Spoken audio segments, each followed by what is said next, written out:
আমার কাছে মনে হয় যদি কখনো কেউ চা অফার করে তাহলে না বলতে হয় না, কারণ চায়ের সাথে শুধু আমরা সময় কাটাই না, নিজের দুঃখ, খুশির অনুভূতি, মনের অস্থিরতা, মনের বোঝা সবকিছু কাটিয়ে উঠতে চায়ের বিকল্প কিছুই নেই। যদিও আমি চা লাভার না, বাট মাঝে মাঝে মাসালা চা খেতে কিন্তু অনেক বেশি ভালোই লাগে, তাই কথাগুলো বললাম। আসসালামু আলাইকুম ওয়া রাহমাতুল্লাহি ওয়া বারাকাতু। বরাবরের মতো আবার একটি নতুন ব্লগ ভিডিও দেখার জন্য আপনাদের সবাইকে ওয়েলকাম জানাচ্ছি। তো ভিডিও শুরুতে দেখতেই পেলেন দোসার প্যাকেট। এটা হচ্ছে ইন্ডিয়ানি ইডলি বা দোসা একই, মানে কি বলা হয়, মিক্সচার তৈরি করে আর কি একটা প্যাকেটে করে। তো দোকান থেকে দোসা খাওয়া হয়েছে অনেকবার, বাট আমি একটা জিনিসে কনফিউজড ছিলাম। তো ইডলিটা কখনো খাওয়া হয়নি, তো সত্যি বলতে মাঝে মাঝে নিত্য নতুন জিনিস দেখলে না কেন জানি খেতে ইচ্ছে করে। তো এক্সপেরিয়েন্স বলেন বা খাওয়ার ইচ্ছা বলেন, যে দুটো থেকে যেটাই বলেন আর কি, দুটোই বা বলতে পারেন। তো সে কারণে নিয়ে আসলাম। তো বাসায় নিয়ে আসার পরে প্রথমে আমি দোসা বানিয়েছি। আর আমি না যখন দোকান থেকে দোসা খেতাম তখন একটা স্মেল লাগতো আমার। তো সত্যি বলতে আমরা তো বাঙালি, আমরা তো ছোটবেলা থেকে যেগুলো খেয়ে অভ্যস্ত সেগুলোই। আর এই যে ইডলি ডোসা যারা খায় ইন্ডিয়ানি, তো উনিদের হয়তোবা এটা অভ্যস্ত এটা খেতেই। তো যাই হোক, আমার কাছে যেটা ভালো লাগেনি সেটা হচ্ছে কি জানেন, এখানে মানে খুবই টক থাকে ইডলি আর ডোসার যে ব্যাটারটা সেটা। তারপরে হচ্ছে কোকোনাট অয়েল দেয়। তো আমি দোকান থেকে যখন খেয়েছি তখন আমার একটাই প্রশ্ন ছিল, এই স্মেলটা কি কারণে আসে। আমি ভেবেছিলাম তারা তরকারিতে দেয়, কারণ তারা কিন্তু বিশেষ করে মালোয়ারি যারা আছে ইন্ডিয়ান মধ্যে, তো তারা কিন্তু নারকেল তেল দিয়ে খাবার খেয়ে থাকে। তো সে কারণে আমি ভেবেছিলাম তরকারিতে হয়তো বা মানে নারকেল তেল দিয়ে তৈরি করেছে, সে কারণে এই স্মেলটা আসছে। তো ডোসাটা যেটা বুঝলাম এত বছর খাওয়ার পরও আমি বুঝতে পারিনি, যখন বাসায় তৈরি করলাম তখন বুঝতে পেরেছি যে আসলে ডোসা থেকেও এই স্মেলটা রয়েছে, যার কারণে আমার ভালো লাগেনি। ইডলিও তৈরি করেছি, সো সেম স্মেলের কারণে আমার কাছে আসলে ভালো লাগেনি। অনেকের কাছে ভালো লাগতে পারে, কারণ এক একজনের টেস্ট বার এক এক রকমের। তো যাই হোক, এই যে এখানে দেখতে পাচ্ছেন এত সুন্দর একটা লাইট, এটা কিন্তু যখন জ্বলে তখন কিন্তু খুবই সুন্দর একটা কালার দেয়, মনে হয় একদম রিয়েল। তো এটা আমাদের না, এটা হচ্ছে আমাদের একটা কাস্টমারের। আর এটা শেয়ার করার মূল কারণ হচ্ছে কি জানেন, মেয়েরা যখন তার হাজব্যান্ডকে ভালোবাসে তার সবটুকু জিনিস রেখে দিতে পছন্দ করে, এটাই হচ্ছে তার প্রমাণ। তো এটা আমাদের যে কাস্টমারের, উনি হচ্ছে অনেক মানে এইজ হয়েছে এখন, উনির বাচ্চা কাচ্চা নাতি পুতি সবগুলো কিন্তু বড় হয়ে গেছে অলরেডি। তো বিশেষ করে এখানে আরবিদের জিনিসপত্র নষ্ট হলে তারা কিন্তু ফেলে দেয়। তো উনিও চাইলে এই জিনিসটা ফেলে দিতে পারতো, উনি কিন্তু ফেলেনি, রেখে দিয়েছে ঠিক করার জন্য। উল্টো আমার হাজবেন্ডকে দিয়েছে ঠিক করতে, তো মানে দেখতে বলেছে আর কি, তো দেখে ঠিক করে দিয়েছে। তো এই হচ্ছে কথা আর কি, মানে ভালোবাসার জিনিস, উনির হাজবেন্ডের নাকি স্মৃতি, সে কারণে বলেছিল যেভাবে পারে সেভাবে ঠিক করে দিতে, তো সে কারণে ঠিক করে দিয়েছে আর খুশিও হয়েছে। যাই হোক, এদিক দিয়ে আমি তৈরি করেছিলাম হচ্ছে চিকেন স্ট্রিপ ফ্রাই।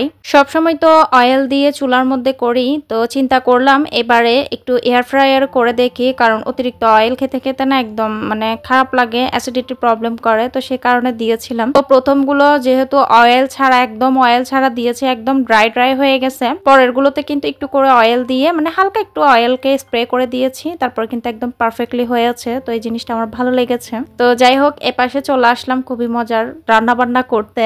আর আমি যেহেতু বাসায় থাকি, বাহিরে সেভাবে যাওয়া আসা হয় না, আর কি বা যাবো এখন অতিরিক্ত গরমের কারণে, মানে মরে যাবো এমন অবস্থা। সে কারণে কিন্তু রান্না বান্নাই থাকে আমার ব্লগে। তো আমি চেষ্টা করি নিত্য নতুন রান্নার রেসিপি ঘরোয়া ভাবে কিভাবে রান্না করা যায় সেগুলোই আপনাদের সাথে শেয়ার করতে।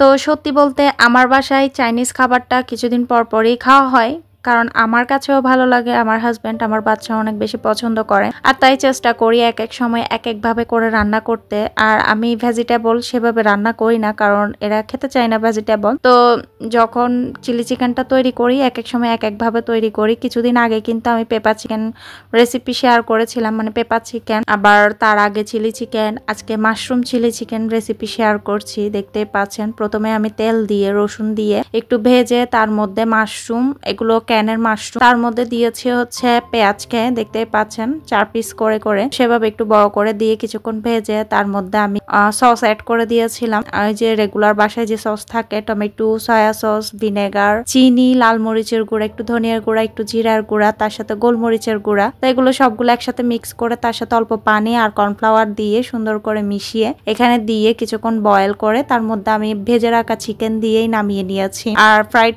রাইস তো শেয়ার করার কিছুই নেই, যে যেভাবে পারে সেভাবে রান্না করতেই পারে, এই হচ্ছে কথা। আর যেহেতু সংসার, সো কিছুদিন পর পর তো যেতেই হয় টুকিটাকি জিনিস কেনাকাটা করতে, খাবারের জিনিস হোক বা রেগুলার ইউজের জিনিস হোক, তো এগুলো তো কেনাই হয়ে থাকে। আর সত্যি বলতে এগুলো একটু একটু শেয়ার করি, কারণ হচ্ছে আমাদের দেশে অনেকে মনে করে যে বাহিরের দেশে জিনিসপত্রের দাম কম, তো আমাদের দেশে মনে করে বেশি, বাট এটা কিন্তু না। আমি বলবো এটা একদম রং। বিদেশে কিন্তু জিনিসপত্রের দামটা অনেক বেশি, এটাই হচ্ছে কথা। আমরা তো একবার গেলে যখন বেশি জিনিস নিয়ে আসি তখন তো অনেক কিছুই আনা হয়, আর নর্মালি এই যে এখন দেখতে পেলেন 3-4 হাজার টাকার কমে কিন্তু জিনিসপত্র কিনে আনা ছাড়া মানে হয় না। তো এই তো এ পাশে দুপুরবেলা ভাত টাত খেয়ে মন চেয়েছিল একটু ভর্তা বানাই, আর জাম্বুরা ভর্তা করেছিলাম, এটা দেশ থেকে আনা হয়েছিল। তো এ পাশে একটা বিকেলের স্ন্যাক্স রেসিপি শেয়ার করছি, আশা করি ভালো লাগবে। তো বিকেলের স্ন্যাক্স বলতে চিকেন পাকোড়া শেয়ার করছি। আপনাদের চাইলে কিন্তু এভাবে করে চিকেনকে ছোট ছোট পিস করে দিয়ে পরিবারের সবার জন্য কিন্তু চাইলে পাকোড়া তৈরি করতে পারেন। আর আমি কিন্তু আমার চ্যানেলে অনেক রকমের পাকোড়া ভিডিও দিয়েছি, কখনো মাশরুম, কখনো চিংড়ি, কখনো চিকেন, এই আর কি। তো আজকে চিকেন পাকোড়া শেয়ার করছি। আমি প্রথমে গাজর, পেঁয়াজ, কাঁচামরিচ এগুলোকে ছোট ছোট করে কেটে নিয়েছি, তার মধ্যে চিকেনকে ভালো করে ওয়াশ করে একদম ছোট ছোট পিস করে দিয়েছি।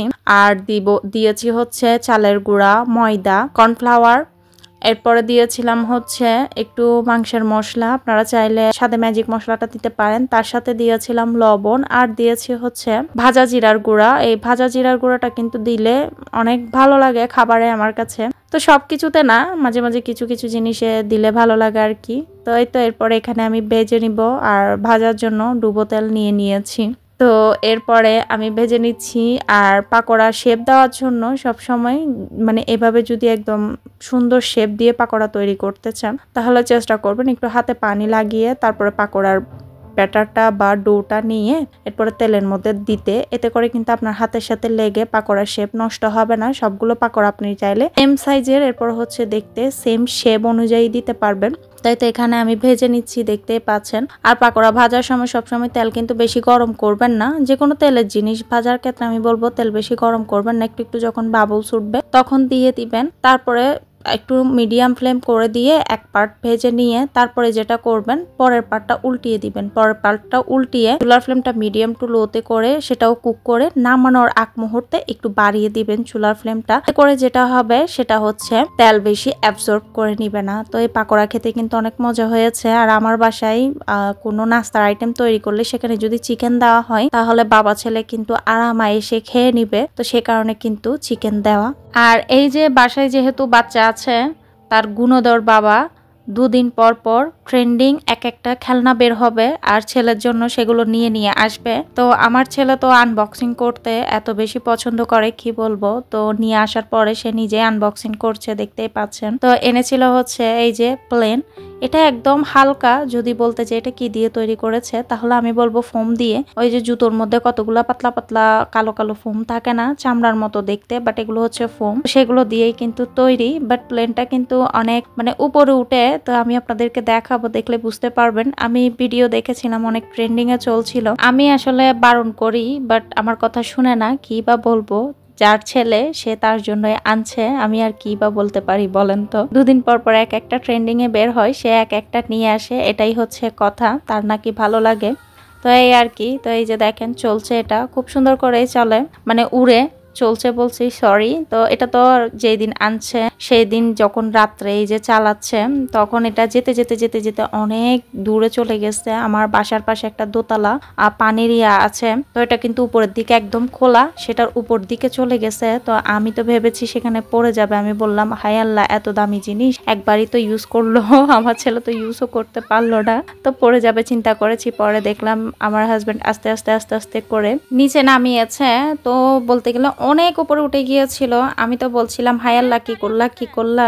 তো বেচারা বলতে গেলে একদিক দিয়ে অনেক ইন্টেলিজেন্ট আছে, আমি এটাই বলবো। চোখ বন্ধ করে আমার হাজবেন্ডের ব্যাপারে আলহামদুলিল্লাহ অনলাইন সম্পর্কে বলেন বলেন সবকিছুই বুঝে, এই হচ্ছে কথা আর কি। তো এদিক দিয়ে দুপুরে চালাতে অন্য পাশে চলে গেছে, আমি আর ভিডিও করতে পারিনি। আর এই যে এদিক দিয়ে একটা গড়বড় হয়েছে, সেটা হচ্ছে কি জানেন, অনেক সময় ভিডিও এডিট করলে সামনের পার্ট পিছনের পার্ট সামনে চলে যায়। আপনাদেরও কি এমন হয় অবশ্যই জানাবেন। আমার কিন্তু এমন তো হয়ে থাকে, যখন ভয়েস দিতে যায় তখন দেখা যায় উলট পালট হয়ে গেছে, এই হচ্ছে কথা। তো মাঝে মাঝে মাছ মাংস দিয়ে ভাত খেতে খেতে একদম বিরক্ত চলে আসে, তাই এদিকে শুটকি ভর্তা বানিয়ে নিয়েছি। এখানে হচ্ছে লইট্টা শুটকি, কাঁচামরিচ, ধনিয়া পাতা এগুলো দিয়ে তৈরি করা। তো কথা বলতে বলতে ভিডিও শেষ পর্যন্ত চলে এসেছি। সবাইকে অনুরোধ করবো যারা নতুন দেখছেন প্লিজ চ্যানেলটা সাবস্ক্রাইব না করলে একটি সাবস্ক্রাইব করে দিবেন, আর প্লিজ সবাই কিন্তু একটি লাইক করতে ভুলবেন না।